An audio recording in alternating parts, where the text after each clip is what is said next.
अस्सलाम वालेकुम नाज़रीन, कैसे हो सब लोग। आज मैं आप लोगों के लाई हूँ देसी नुस्खा। ये हैं फुल मखाने। इनका इतना फ़ायदा कि मैं बता नहीं सकती। विटामिन डी भी मिलती है इनसे। और ये 1 कप दूध लेना है और ये 1 मुट्ठी इस तरह भर के 10 से 15 आते हैं मुट्ठी में। ये डालने गर्म दूध में। या तो फजर की नमाज के लिए उठो तो पहले ये भिगो के रख दो, या चाहे रात को भिगो के रख दो, तो ये 10-15 मिनट में नरम हो जाती हैं। नमाज पढ़ के फिर ये खा लो खाली पेट, निहार पेट। तो इससे बहुत ज़्यादा फ़ायदा। पहले ये चम्मच के साथ खा लो ऐसे, और फिर ये ऊपर से दूध पी लो। फिर 15-20 मिनट के बाद, आधे घंटे के बाद, बेशक घंटे के बाद नाश्ता करो।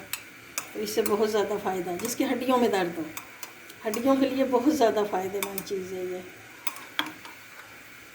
इस तरह 2-2 3-3 खा लो। हर उम्र के लोग खा सकते हैं। मर्द औरत कोई भी हो जिसकी हड्डियों में दर्द हो, हड्डियाँ दुखती हों, वो लोग। बाकी सब अल्लाह हाफिज़, खुश रहो, आबाद रहो।